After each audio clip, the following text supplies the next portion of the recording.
Bom, então boa noite, gente. Boa noite, professor. O senhor tá na escuta aí? Boa noite. Então, deixa eu ativar a câmera aqui. Então, é a nossa primeira capacitação que a gente tá tendo, né, com o professor Elias.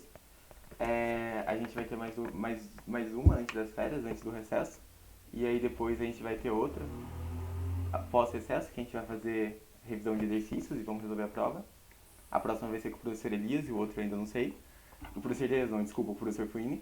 E o outro eu ainda não tenho certeza, mas eu confirmo com o professor. E vai ser ali por volta do dia 29, do dia 30 desse mês. E um recado que eu queria dar para vocês, né, que lembrando que a prova vai ser em agosto. Serão 3 fases.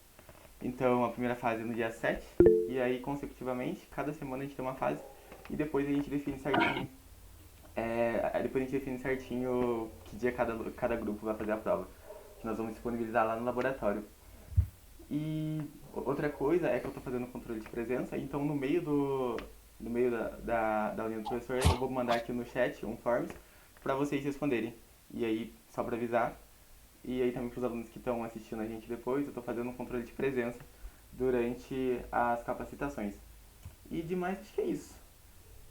Então, obrigado, professor, por ter aceitado participar com a gente aqui. E pode ficar à vontade. Tá joia. Boa noite. Bom vê-los aqui.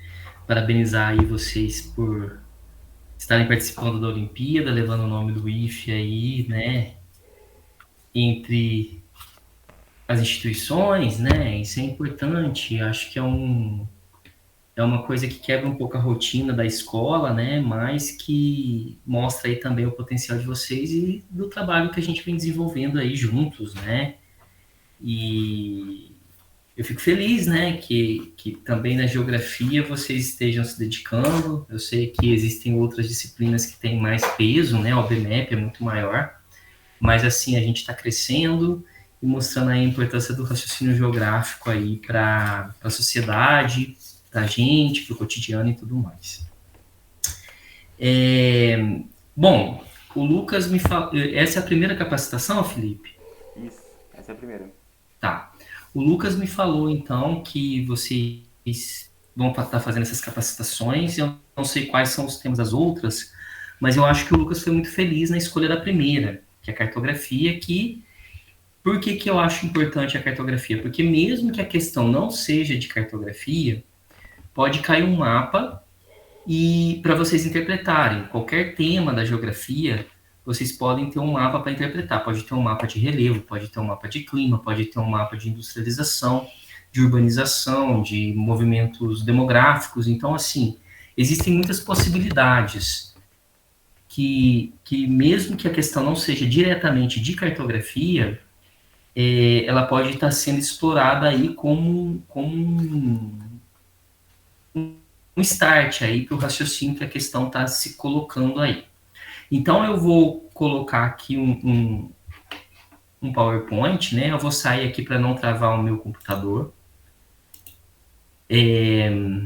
para vocês estarem acompanhando, né? Felipe, vocês estão vendo aí o slide? Então sim, professor, perfeitamente. A partir de agora eu não vejo mais você, o chat, tá? Qualquer coisa você me interrompe. Certo. Se alguém tiver alguma dúvida, né, professor, pode ir mandando no Pode, chat, pode, aí a qualquer momento, eu falo com o tá? senhor. Eu preparei alguns exercícios, mas a primeira coisa que eu queria pontuar é que é muita coisa, né, para a gente abordar de cartografia numa aula apenas. Então, eu vou fazer uma forma mais expressa, mostrando os elementos principais de cada temática dentro da cartografia para ver se a gente consegue resolver algumas questões no final. Mas caso a gente não consiga fazer as questões, eu já me comprometo a fazer aí um aulão só de revisão de questões de cartografia, ou presencial, ou à distância mesmo, para a gente treinar aí a questão dos exercícios, tá bom? Então, a primeira coisa importante que a gente tem é entender por que, que a gente faz mapas plantas e cartas, né? Que são 3 tipos de formas de representação espacial. Então, aqui o IBGE, que é a instituição no Brasil que leva o nome da geografia na sua nomenclatura, né? Que se dedica à reflexão sobre o território, a organização do território, ele coloca que as 2 preocupações principais da representação espacial é registrar a passagem das comunidades humanas e delimitar os seus territórios. Quando o homem faz o registro da passagem pelos lugares, né, ele está preocupado com 2 informações principais, a localização e a orientação, ou seja, onde estão localizadas as coisas e a relação de uma posição de uma em relação à outra. E para que faz isso? Para delimitar territórios, né? Ou seja, demarcar seus domínios, para controlar a natureza e as áreas que ele conquista, são relações de poder. Então, para a gente dominar uma porção do espaço, ou seja, um território, a melhor forma de fazer isso é entender a sua organização. E a cartografia, ela aparece como uma forma de registrar esse raciocínio espacial. Então, eu costumo dizer nas aulas de geografia, né? Se, da mesma forma que a ideia a gente registra com a escrita, o raciocínio espacial a gente registra por meio dos mapas, por meio da cartografia. Então, a cartografia é uma síntese do raciocínio espacial. E da mesma forma que a escrita, a gramática, existem regras para que esse produto, no caso aqui, o mapa, seja, né, fácil de ser interpretado, que a gente consiga interpretar ele. Não é tipo assim, vem da minha cabeça, eu faço lá um desenho e pronto. Às vezes é lógico para mim, mas não é lógico para outra pessoa que vai utilizar aquele registro. Então, existem regras. O mapa ele tem que ter uns elementos obrigatórios, tem que ter uma relação com a realidade, para a gente ter aí, então, um instrumento mais, digamos assim, fiel àquilo que a gente quer da reflexão do raciocínio espacial, do raciocínio geográfico. Existem vários mapas, o mapa ele é anterior à própria escrita. O homem ele tinha uma preocupação muito maior lá na pré-história de se localizar, de saber onde estão os alimentos, os rebanhos, as florestas, os inimigos, do que necessariamente escrever, né? Então, assim, se a escrita, o surgimento da escrita, ela separa a história da pré-história, o mapa ele data da pré-história, de forma muito rudimentar, mas que vai acompanhando o desenvolvimento técnico da humanidade, e hoje nós temos mapas aí extremamente precisos, principalmente nas Forças Armadas, isso não é à toa. As Forças Armadas, elas têm os melhores mapas, os mais precisos, justamente por essa questão de controle e domínio dos territórios, de defesa, de soberania, e também de alcançar posições, né, em caso de eventuais conflitos. Então, o próprio GPS surge no exército americano. Então, assim, isso não é à toa, satélites e tudo mais como instrumentos de defesa, né, de monitoramento das ações no espaço e desse monitoramento produzir mapas. Antigamente a gente tinha mapas muito mais artísticos, como esse que eu estou mostrando para vocês. Hoje nós temos mapas interativos, que são a base de plataformas que a gente conhece, tipo iFood, nós temos aí o Uber, o Aikifome, uma série de outros aí que usam informações cartográficas em tempo real, mostram rotas e tudo mais. Mostrando um extremo, nós temos aí um mapa que mostra em tempo real, né, um app, na verdade, um aplicativo, onde nós temos tiroteios aí no Rio de Janeiro. E não é só um aplicativo que a gente tem essa informação. Nós temos aí, no mínimo, 2 que são mais famosos, o Fogo Cruzado e onde tem tiroteio, que mostra onde está tendo tiroteio aqui nessa data, né, que eu acabei esquecendo de colocar aqui. Com um Tzinho e também aqui as operações policiais, né? Então, o Deezer também mostra onde tem radares e tudo mais. Então, a gente tem uma série de mapas interativos hoje que a tecnologia nos permite. Então, quais são os principais temas que são abordados aí na cartografia. Primeiro, é a dimensão geopolítica dos mapas, que destacam geralmente o eurocentrismo. Hoje, não só o eurocentrismo, mas principalmente o norte global, onde estão os países mais desenvolvidos. A forma da Terra, que toda essa discussão da Terra plana, que a gente vê aí, que foi ressuscitada há algum tempo, na verdade ela nunca deixou de existir, mas ela ganhou um fôlego, né, aí com negacionismos de todo tipo, e relacionada à forma da Terra a aquilo que a gente chama de projeções cartográficas, que são técnicas de fazer mapas. Nós temos a localização no espaço geográfico, que aqui a gente tem o sistema de coordenadas geográficas, e a sua relação com o movimento de translação da Terra e inclinação do eixo da Terra, nós temos a formação das zonas climáticas, que eu não vou abordar aqui hoje, porque eu acredito que esse tema está muito mais relacionado à climatologia. Então, se a gente tiver um tempo aí de estudar alguma coisa de geografia física, a gente retoma essa questão das zonas climáticas, que tem a ver aí com a latitude. E no caso da longitude também, nós temos a questão do fuso horário, que está relacionado aí ao movimento de rotação da Terra. Fuso horário também eu não trouxe aqui especificamente para a gente abordar hoje, porque eu acredito que muitas vezes é um raciocínio mais matemático, mas também podemos abordar isso em outro momento. Temos a orientação no espaço geográfico, que são os sentidos possíveis que a gente tem para traçar rotas entre dois ou mais pontos. A questão de proporção entre o que está sendo representado no mapa e a realidade, que são as escalas cartográficas, a representação das altitudes ou dos relevos, né, que nós chamamos de altimetria, e as técnicas de leitura e interpretação de mapas. Então a gente vai fazer um giro aqui, extraindo os principais pontos de cada um desses temas. Até aqui tem alguma dúvida, Felipe? Nenhuma, professor. Mas eu fiquei com uma dúvida. Eu acho que é uma dúvida que também pode ser de pessoal. Pode perguntar. A disposição das coordenadas geográficas, assim, a disposição do norte, sul, leste, oeste, como que funciona isso no mapa? É uma coisa que é sempre enviesada? Como que funciona isso? Então, eu vou mostrar aqui, ó, bom você falar isso, ó. A gente que tem a ver com essa dimensão geopolítica. Por convenção, a gente fala que o leste está à direita. Mas isso é uma convenção, porque se você, na verdade, o leste é onde nasce o sol.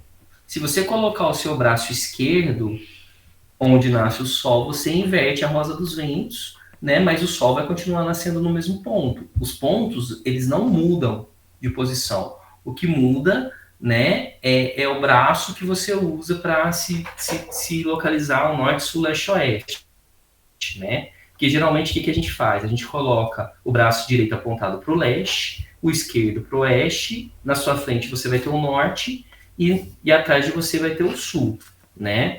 Mas se você ficar de frente para o leste, ou seja, para onde o sol está nascendo, então o seu braço esquerdo vai estar para o norte, as suas costas vai estar para o oeste, o seu braço direito vai estar para o sul. Então, é como se você estivesse girando a tela do seu celular, entendeu? Mas os pontos, eles seguem uma relação de localização um em relação ao outro, né? O que muda é a forma como você está visualizando aquela informação.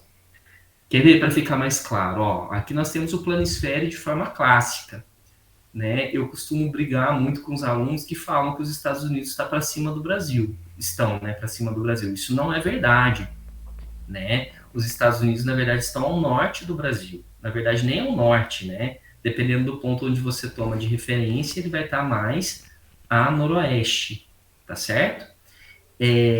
Por que isso? Porque do ponto de vista geopolítico, a gente sempre representou a Europa na porção superior do mapa aqui, né? E no centro é o eurocentrismo. Mas na verdade ela não está em cima e aqui na central sim, mas ela não está em cima. Na verdade ela está ao norte, porque o certo da gente analisar um mapa não é na vertical, mas na horizontal. Mas a gente tem o hábito de analisar os mapas sempre na vertical. E aí sim passa a impressão que o norte está para cima, tá? Mas isso não é. Na verdade, para cima e para baixo é uma outra informação do espaço, que é a altitude ou a profundidade, né? A montanha está mais alta do que o vale, isso sim. Agora, os Estados Unidos estão mais a noroeste ou do Brasil, enquanto a Argentina está mais aí, vamos pensar aqui em São Paulo, né? Como referência, a Argentina vai estar mais a sudoeste. Entendeu? Perfeito. Uhum. Aqui alguns mapas para a gente entender como isso é questionável. Você pode construir um mapa no formato que você quiser.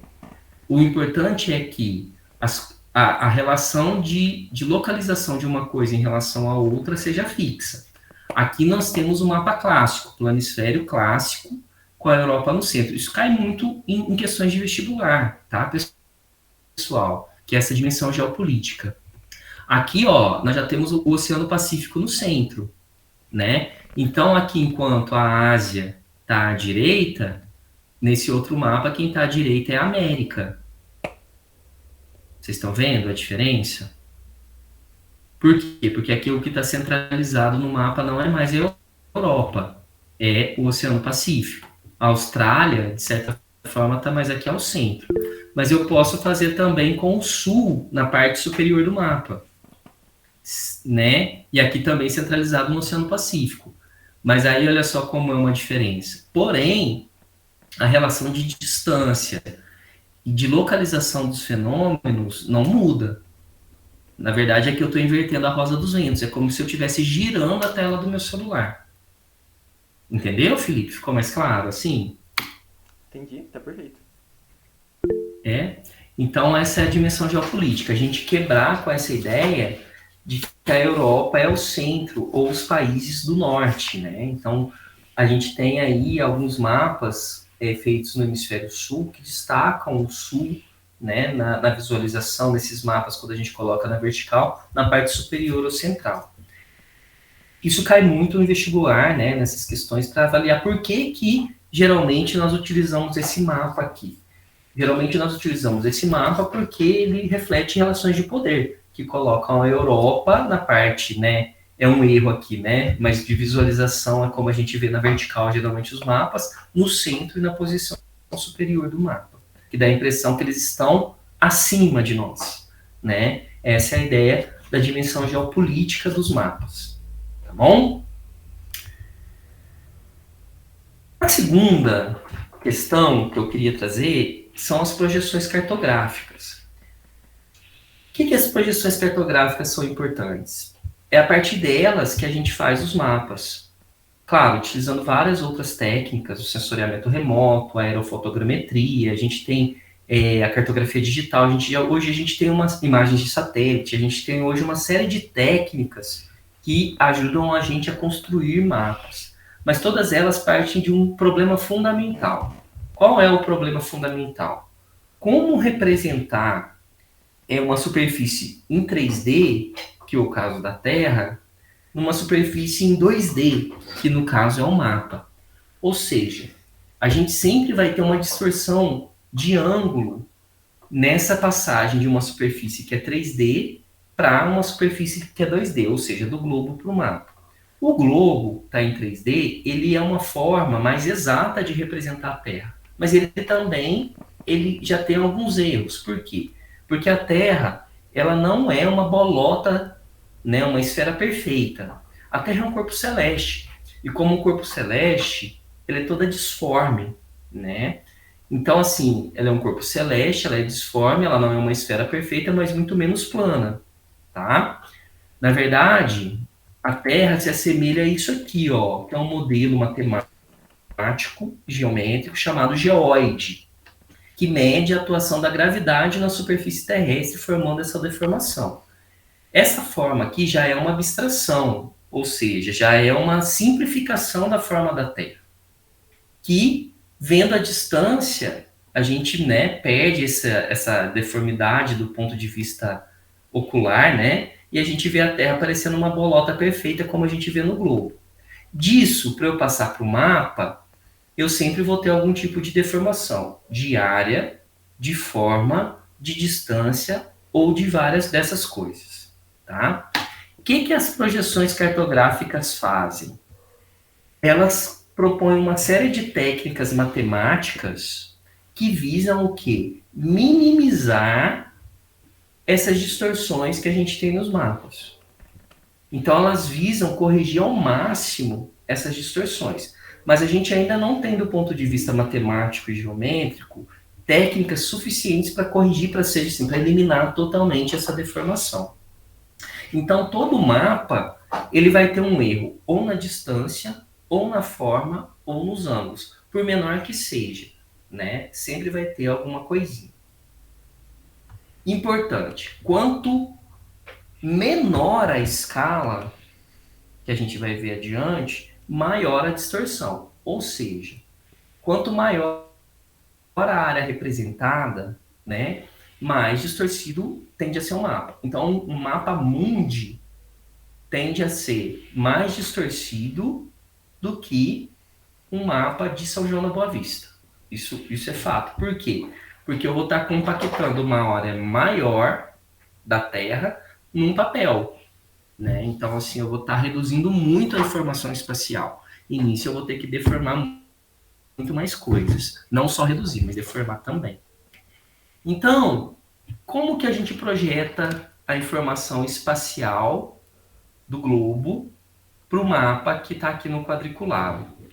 Então, a gente pode fazer, de acordo com a superfície de projeção, as principais, um cilindro, que depois eu enrolo o globo num papel cilíndrico, copio os pontos e depois eu abro aqui e tenho o mapa, por isso que se chama projeção, ou seja, projetar do globo para o papel, a cônica e a plana ou azimutal. Qual que é a regra de ouro aqui dos estudos de projeção cartográfica? A área ou as áreas onde o papel toca ou tocam o globo são aquelas com menores distorções no mapa, tá? Então, por exemplo, aqui, nós temos uma projeção cilíndrica. A gente sabe que a Terra ela é achatada nos polos, ou seja, a circunferência do Equador ela é maior do que a circunferência do polo, entre os polos. Então, o papel vai tocar mais no Equador e menos aqui na região polar. Então, quanto mais eu vou projetando aqui, ó, mais distorção eu vou ter no ângulo. Ou seja, quanto mais longe do Equador, maior a distorção na área aqui no caso desse mapa. Qual que é o exemplo clássico? Olha o tamanho da Groenlândia aqui, ó. Ela está maior do que a África, está maior do que o Brasil. A Groenlândia tem pouco mais de 2 milhões de quilômetros quadrados. O Brasil tem mais de 8 milhões de quilômetros quadrados. Então, é uma distorção de área relacionada à projeção cartográfica. Vejam só, a Antártida ela é muito menor, muito menor não, mas ela é menor do que a África. Mas olha aqui como ela está tão grande. Então, a gente tem uma distorção aqui, nesse caso, de área. Por quê? Porque eu mantive a forma. Sempre pedem para comparar dois tipos de projeção, que no caso aqui, ambas são cilíndricas. Mas cada uma decidiu preservar uma informação em detrimento das outras. Ou seja, eu preservo a variável tal, mas eu tenho que distorcer a outra, e assim por diante. Na mais clássica que a gente conhece, que inclusive é essa aqui que a gente viu, ó, essa aqui, ó, né, a de Mercator, eu conservo a forma, mas eu vou, como eu mostrei na Groenlândia, distorcer a área e algumas distâncias, principalmente quando eu me afasto do Equador. Já a projeção de Peters, ou Peters, né, a gente vai manter a área, e aí eu vou, então, distorcer um pouco a forma. Vou pegar novamente a Groenlândia aqui ao norte, olha. Aqui como o desenho dele é suave, mas olha como ela está maior, né, ou quase maior que a Austrália, por exemplo, aqui, ó. Vocês conseguem acompanhar o cursor, Felipe? Dá sim, dá pra acompanhar. Tá. Professor, Agora olha... Oi? aproveitando para fazer uma pergunta, Sim? considerando as distorções que ocorrem quando a gente vai representar, é possível construir um mapa que seja imparcial, que não tenha viés e que não tenha nenhum interesse político envolvido? Tem como? Não, porque quando você seleciona, entendendo política como um posicionamento, tá? Que não necessariamente é um posicionamento de Estado. Mas assim, quando você seleciona algumas variáveis para representar no mapa e exclui outras, isso já tem que ter um porquê. Ou seja, uma funcionalidade, uma razão. Quando você seleciona elementos do espaço para representar ou uma escala, isso tem que ter um porquê. E esse porquê geralmente tem uma utilidade funcional. Né? Eu vou fazer, por exemplo, para planejamento urbano. Ou para entender o relevo. Isso tem um porquê. Você quer entender o relevo por quê? Né? Você quer controlar, ou por exemplo, entender um mapa numa escala grande para fazer um exercício militar. Tem um porquê. Né? E esses porquês, né, mesmo que seja científico, ele tem um posicionamento político. Né? Qual o uso que você vai fazer disso? Você vai capitalizar, você vai questionar a ação do Estado, então você vai ter um movimento questionatório, isso é um posicionamento político, ou você vai fazer espionagem, sempre tem alguma coisa por trás, entendeu? Então, entendendo político como um fim que você dá num mundo que é complexo, selecionando variáveis chaves, todo mapa tem uma finalidade política. Entendeu? Uhum, perfeito. Então, olha só, aqui na projeção de Pires, ele mantém a área. Vejam só como a Groenlândia aqui, ó, ao norte, ela ficou muito menor que a África, né? Mas o desenho dela como ficou grosseiro. Por quê? Porque eu distorci a forma, mas eu mantive a área. Aqui, Mercator, eu mantive a forma e distorci a área, certo? Não sei se eu me embananei aqui, vou recapitular. Mercator distorce a área, mantém a forma. Peters mantém a área e distorce a forma. Tá bom? E aí, eu tenho projeções de N maneiras. Tá? E aí, o que vai validar o que eu vou usar? É justamente aquilo que eu quero precisar, ou seja, aquilo que eu quero destacar na minha informação. E isso depende, como eu acabei de falar, do uso que eu vou dar para aquilo. Por exemplo, um piloto de avião, ele precisa saber muito bem as rotas, a distância das coisas. Então, ele vai usar uma projeção que privilegia a distância. Então, ela é equidistante. E deixa um pouco, né, de rigor, no caso aqui, no caso das áreas e formas. No caso de uma projeção que é do tipo conforme, ela vai preservar as formas de ângulos. Por quê? Porque ela quer ver o contorno das coisas. Então, ela vai distorcer as áreas. É o caso de Mercator. Lembrando que a projeção de Mercator, que é conforme, ela privilegia as formas e distorce as áreas, ela foi desenvolvida no contexto das grandes navegações, na verdade, da expansão colonial europeia.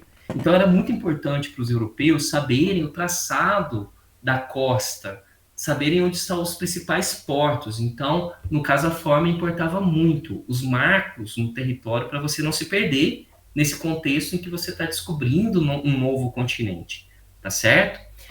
No caso da projeção equivalente, eu vou manter as áreas, que é o caso da projeção de Peters.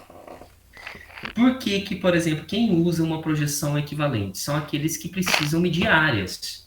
Então, por exemplo, um arquiteto, um agrônomo, um agrimensor que precisa medir a área com exatidão, ele vai usar uma projeção equivalente.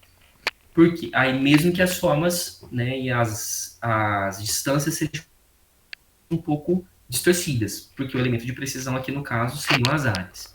Já a projeção afilática, que são várias projeções, elas não preservam nem áreas, nem ângulos, nem comprimentos, tá? Elas querem o quê? Dar um destaque visual de outras coisas, e aí elas acabam distorcendo tudo. Tem uns mapas que parecem maçã, que parecem outras coisas, umas coisas assim, aí volta muito essa questão artística também dos mapas em alguns casos, mas também para destacar outros elementos de precisão.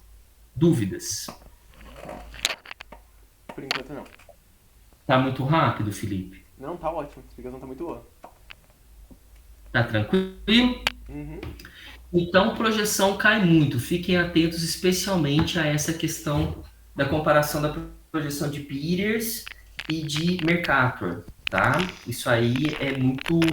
Embora ambas sejam eurocentristas, vocês viram, né? Que ambas mantêm esse modelo clássico da Europa ao centro e ao norte, tá? Professor, Oi. na verdade eu tenho uma dúvida. Essa projeção anifilática, Afiláticas. afilática, um exemplo dela é ser o quê? Projeção de Robinson. Mas a anamorfose é afilática? A anamorfose, na verdade, ela não se classifica como uma projeção afilática, né? A anamorfose é uma outra técnica. A anamorfose, você vai totalmente... Porque a anamorfose ela já não preocupa com nenhum elemento de precisão. A anamorfose, ela quer o quê? Destacar o tamanho de determinada variável. É como se você fizesse um mapa temático, mas destacando o volume. Eu tenho aqui um exemplo. Deixa eu ver aqui. Daqui a pouco eu mostro o exemplo da produção de açaí por anamorfose no Brasil. Então, assim, por exemplo, o Pará vai estar extremamente inchado e Rio Grande do Sul vai estar quase praticamente sumindo do mapa. Porque ele quer destacar aquela localização onde eu tenho o maior volume daquela informação. Entendeu? Aham. Depois você dá uma olhada na projeção de Robinson para você entender um pouco melhor. Eu não coloquei ela aqui, mas ela é uma projeção toda diferentona, tá? Mas ela ainda tem uma preocupação mais matemática com as coisas, mais geométrica, para atender ao seu objetivo, tá bom? Agora, na morfose não tem essa preocupação. Tá certo? Aham, tranquilo. Tá. Aí depois, no caso da localização e da orientação, a gente desenvolveu um sistema, que é o sistema de coordenadas geográficas. O sistema de coordenadas geográficas nada mais é do que eu quadricular o globo, como se fosse um plano cartesiano, né? E criar aí dois eixos. Um eixo vertical, que eu chamo de latitude, e um eixo horizontal, que eu chamo de longitude. No caso da latitude, é a distância medida em graus de qualquer ponto à linha do Equador, que é o marco zero. Ela vai dividir a Terra em dois hemisférios. Hem significa metade, metade da esfera. O hemisfério norte, setentrional ou boreal. Setentrional ou boreal são nomes para norte. E o hemisfério sul, meridional ou austral. Tá? É como se eu dividisse a laranja como se fosse a tampinha, né? Em duas tampinhas na horizontal. E aí, do Equador para o Polo Norte, do Equador para o Polo Sul, nós temos aí as latitudes, que vai de 0 a 90 norte e 0 a 90 sul. Já a longitude, ela é a distância medida em graus de qualquer ponto da superfície terrestre a Greenwich, que é o meridiano de referência. Preste atenção. Enquanto a latitude eu tenho uma circunferência completa, né? Na longitude eu tenho só a metade de uma circunferência, né? Um arco. Portanto, a longitude ela vai até 180, tanto para leste quanto para oeste, tendo aí como referência o meridiano de Greenwich. Então vejam só, latitude é a distância em graus de qualquer ponto da superfície terrestre em relação à linha do Equador, 0 graus. Vai de 0 a 90 graus norte, onde é o Polo Norte, 0 a 90 graus sul, que é o Polo Sul. As linhas imaginárias que medem a latitude são chamadas de paralelos, correto? Os meridianos são as linhas imaginárias, né, esses semicírculos que medem a longitude, que tem o meridiano de Greenwich que passa em Londres como referência. E vai de 0 a 180 graus leste, 0 a 180 graus oeste. Certo? Se eu juntar, então, a latitude com a longitude, cada ponto na Terra vai ter uma latitude e longitude. Esse par entre latitude e longitude eu chamo coordenadas geográficas, tá? Lembrando que na matemática o eixo horizontal vem primeiro, o x, né? Aqui é o contrário. Sempre o parzinho que vem primeiro é a latitude, que é o eixo y. Latilong, nunca se esqueçam, latitude e longitude. Latitude na matemática seria representado pelo eixo das ordenadas, o y, né? E a longitude pelo eixo x, as abscissas, tá certo? Tem essa inversãozinha aí. Se você trocar na hora de se localizar, você vai baixar em outro lugar, tá bom? Só aqui para título de exemplo, para a gente fazer um exercício. Vou pegar o ponto B, tá? Qual que seria a coordenada geográfica aqui desse ponto B?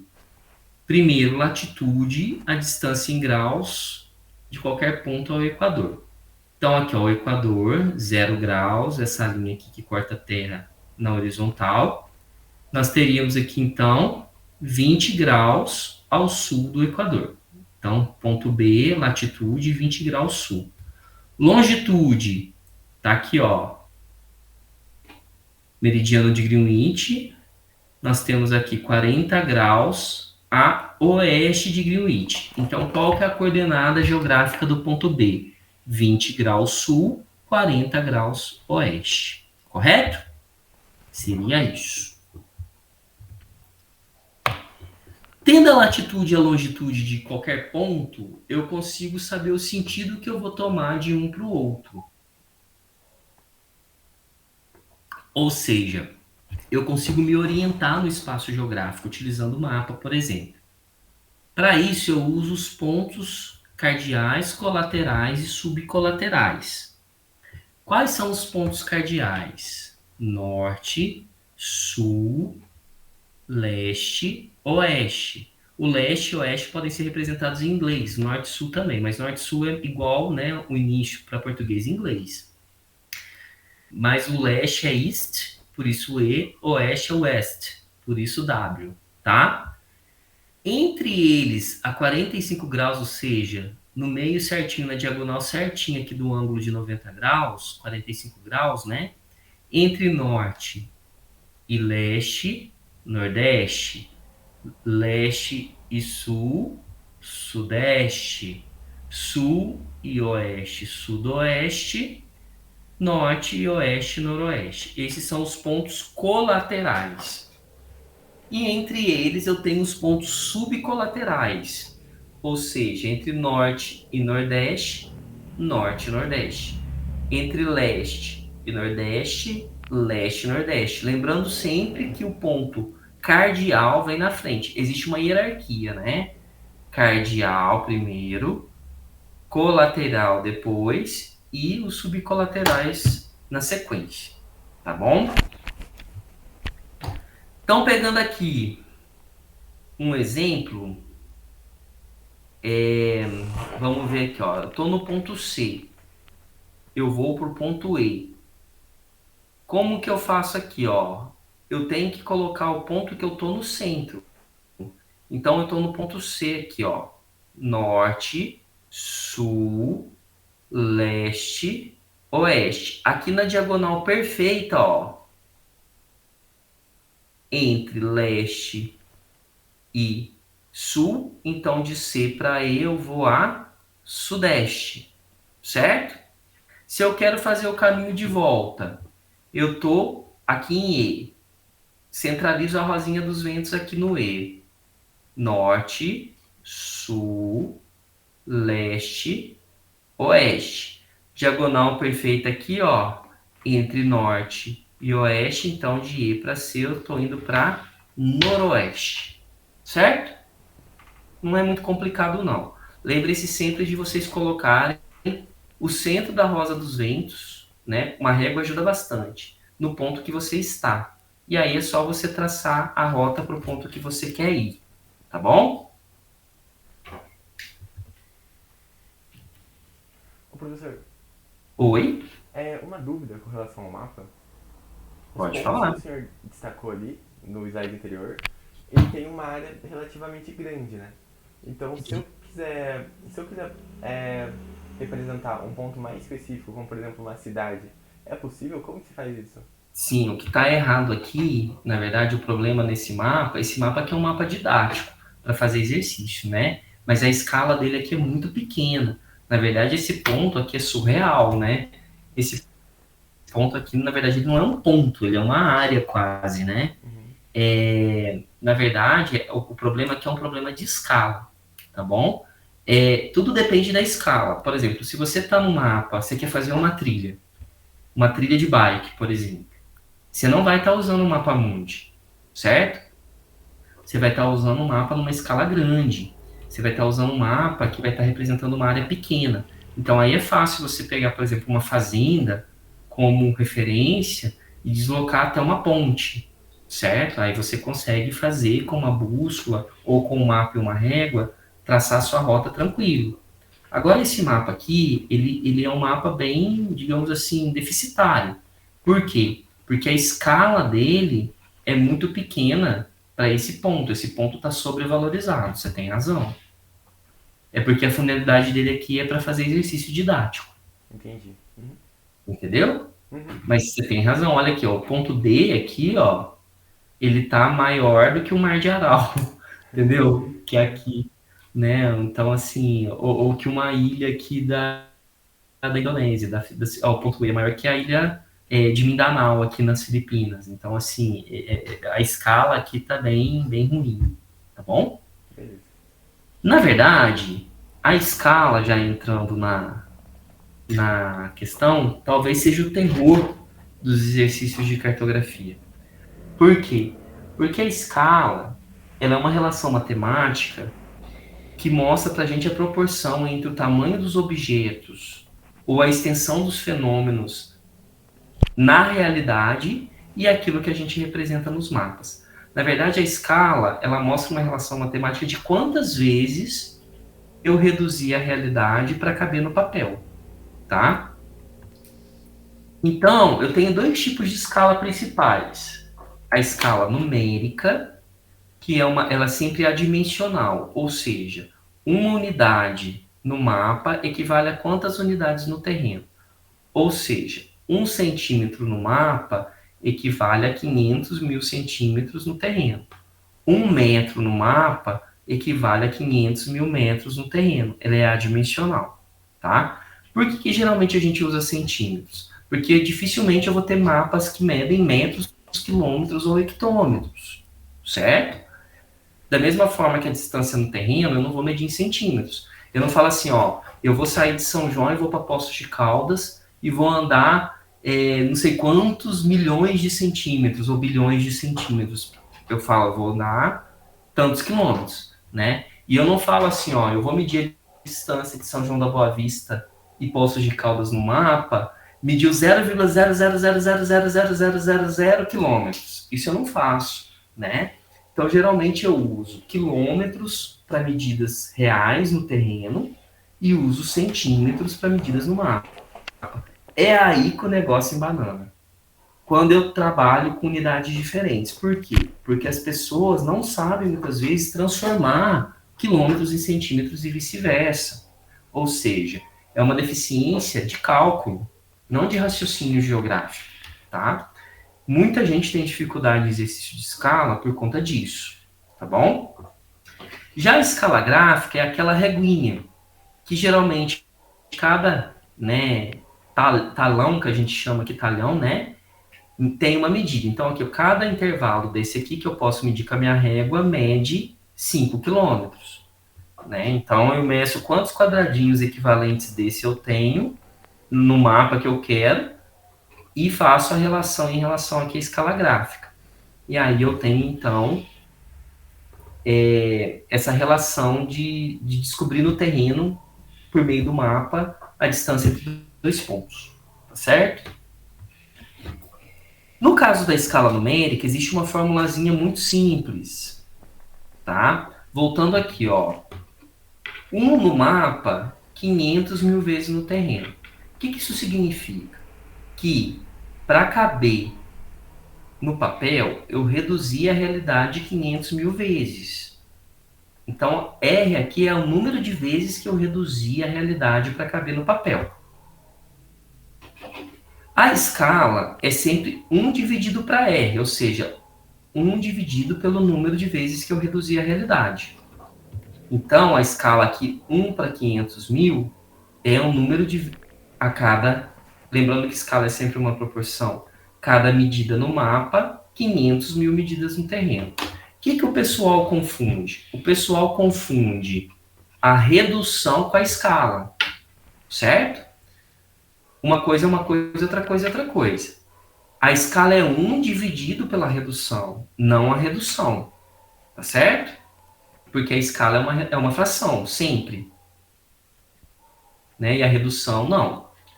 Então, para eu saber a distância real entre dois pontos do mapa, a partir de um mapa, o que eu tenho que fazer? Multiplicar a distância no mapa vezes o número de vezes que eu reduzi a realidade. Então, se eu tenho aqui, pegando um exemplo, aqui ó, 1 para 50, a escala, significa o quê? Que cada centímetro no mapa equivale a 50 centímetros na realidade. Aqui no caso do planisfério, ó, no caso, 1 para 250 mil, né?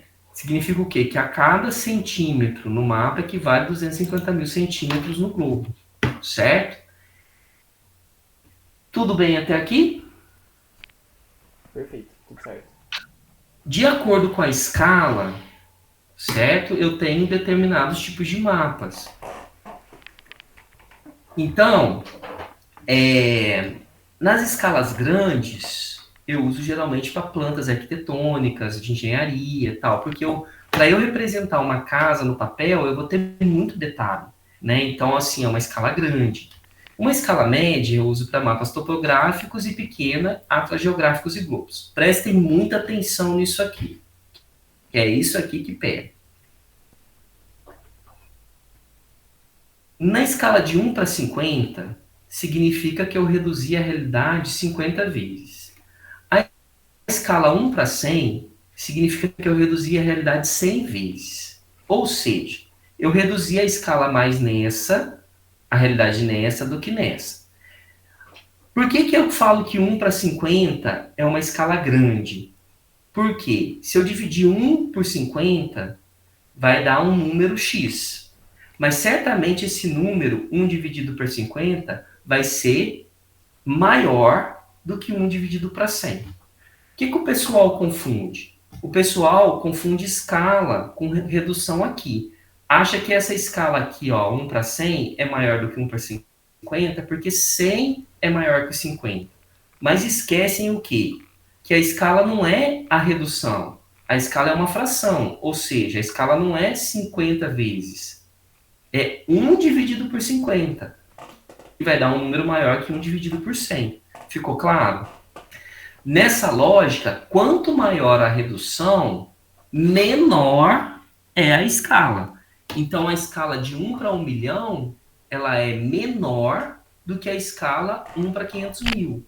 Por quê? Porque eu reduzi a realidade 2 vezes mais na escala 1 para 1 milhão do que na escala 1 para 500 mil. Entenderam? Ficou claro? Sim. Uhum. Isso aí o pessoal confunde muito, tá? Isso cai muito em exercício. Para encerrar, né, a gente já está até excedendo um pouquinho o horário, eu tenho uma terceira informação. Se a latitude, ela me mostra, a latitude e a longitude, elas me dão as medidas planas, né, largura e comprimento, eu tenho uma outra informação no terreno que são os altos e baixos, o para cima e para baixo. Aí sim, que é aquilo que a gente chama de relevo, que o nome correto é topografia, ou seja, a variável Z. Porque a gente tem o terreno em 3D e o mapa em 2D. Então, para a gente conseguir trazer essa informação para os mapas que são em 2D, nós desenvolvemos uma técnica chamada curvas de nível. ou isoípsas, que é um nome técnico. O que são curvas de nível? São curvas de mesma altitude. Lembrando que a altitude é a distância de qualquer ponto em metros em relação ao nível do mar. Então são essas curvas aqui. Por que nível? Porque cada nível é uma cota de altitude. É como se eu pegasse o terreno, medisse aqui lâminas de altitude, cortasse o terreno e vai me dar essa informação aqui, ó, como se fosse uma cebola, os anéis de uma cebola, né, no mapa, que mostram então as altitudes. Importante, as curvas de níveis elas não cortam uma a outra, porque elas são paralelas, né? Quando você vê algum traço cortando curvas de nível, ou seja, na transversal, certamente ou é uma estrada ou é um rio, certo? Um curso d'água, que aí sim corta as curvas de nível no mapa. Então aqui, ó, para mostrar, ó, 0 metros, toda essa curva aqui.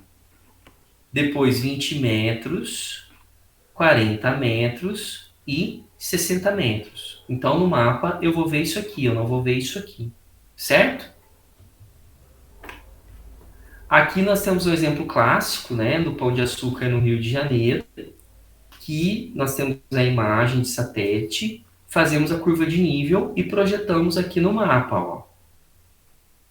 Quando eu pego esses intervalos e coloro e vou pintar com cores, né, geralmente o mais verde na parte mais baixa e o mais marrom e branco na parte mais escura, isso é uma técnica que a gente chama de hypsometria. O que é a hypsometria? Que é a base do mapa de relevo. É eu colorir intervalos entre curvas de níveis de cores específicas, para dar essa impressão de elevação. Essa é uma técnica que a gente usa em mapas topográficos. Outra técnica que a gente tem é o perfil topográfico, ou seja, eu fazer um corte no mapa, né, que é voltar o caminho inverso, né? Daqui eu pego o terreno e transformo em mapa, pegar um mapa e transformar no terreno. Então, para isso eu tenho que fazer um corte no terreno e projetar os pontos no cartesiano aqui. E posso também colorir com a técnica da hypsometria. Então, por exemplo, se você novamente vai fazer uma trilha, o que é importante saber? Que nem sempre a menor distância é o caminho mais fácil. Por quê? Se você pegar a menor distância, mas você desconsiderar, por exemplo, o relevo, você vai pegar, de repente, um precipício ou uma montanha muito íngreme que talvez, se você circundar ou se você pegar um caminho mais longo, vai ser mais fácil, né? Perdidos na selva é uma questão de sobrevivência, né? Então, essa é a importância do estudo das curvas de nível. Aqui, para vocês terem uma ideia de um mapa topográfico de Goiás, né? A partir dessa técnica de curva de nível. Aqui, ó, os intervalos, que são as curvas de nível, que elas foram pintadas. Então, de 183 a 420 foi pintado de verde. Aqui, ó, é a porção mais baixa do estado de Goiás, que está aqui no quadrante noroeste, né?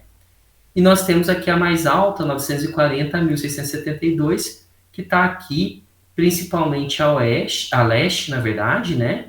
E também aqui caminhando no sentido mais ou menos para o norte aqui, que é onde está a Chapada dos Veadeiros. Que quem fez aí o trabalho do segundo ano sabe do que eu estou falando. Um mapa, para ser perfeito, para finalizar, ele tem que ter essas informações. Título, orientação, que basta você indicar o norte, a localização, ou seja, alguma referência de latitude e longitude, dimensões espaciais, ou seja, a escala, quantas vezes você reduziu essa realidade, os símbolos que você vai utilizar, quando o mapa foi feito e da onde vieram as fontes desses mapas. Esse é um mapa perfeito, tá? Por quê? Ele traz aqui, ó, o título, ou seja, do que eu estou falando. Ele traz aqui, ó, a longitude. Ele traz aqui a latitude, a escala. Traz aqui o ano que foi feito, que foi 2011.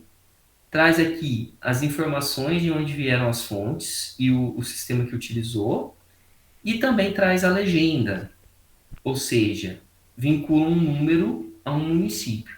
Então, esse mapa aqui, e o norte aqui também as orientações, a orientação no espaço, né? Então, ele traz aqui todas as informações necessárias para eu trabalhar com essa informação, que no caso são os municípios, a disposição dos municípios de Mato Grosso do Sul, tá certo? Uso símbolos, que aí é meio intuitivo, né? Eu não vou representar o alto de uma montanha de azul. Azul geralmente eu uso com corpos de água, verde geralmente eu uso para floresta, cores mais marrons para desertos, e estradas geralmente eu uso vermelho, uma estrada mais grossa, uma linha mais grossa, vermelha mais grossa aqui, ó.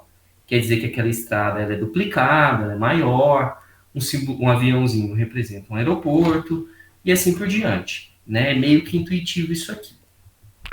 Bom, como eu imaginei, foi rápido, não consegui fazer os exercícios. Não sei se foi muito rápido, mas como eu disse, é muita coisa, tá? Eu vou passar aqui um link de uma lista de exercícios que vocês podem tentar fazer em casa, e depois a gente pode fazer um plantão para tirar dúvidas e fazer exercícios aí. Essa lista tá bem boa, ela é todinha do Enem, e ela é bem dificilzinha, viu? Alguns exercícios, tá bom? É isso, Felipe. Desculpa, não consegui fazer os exercícios. Tá perfeita a aula, professor. Muito bom. Obrigado, viu? Uhum. Ninguém tem dúvidas? E eu mandei a lista também no chat, lembrando? A lista de presença para vocês assinarem também. Então é isso. Perfeito.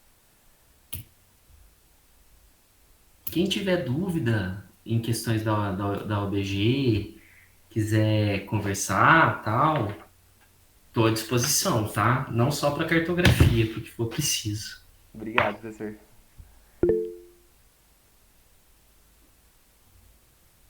Tá, tamo junto. Eu tava com saudade de ter uma aula de geografia também. Faz tempo que a gente não tinha, né? Tô no 4º ano. É, você tá no quarto, né? Agora no novo currículo o pessoal vai ter no quarto. Ah, é, o Só não vai ter no né? segundo, é. Todos. Vai ter um ano a mais. Tudo bem que é junto com história, né? Quando a gente vai abordar geopolítica aí, né? Mas vai ser junto história e geografia. 6 meses de casa. Mas geografia ficou no primeiro, terceiro e quarto. Não vai ter no segundo. Ah, entendi. Beleza. Obrigado, professor. Tá joia? É breve. Qualquer dúvida é só perguntar. Fechou, obrigado. Boa noite, professor. Boa noite, gente. Boa noite. Tchau, pessoal. Bom descanso.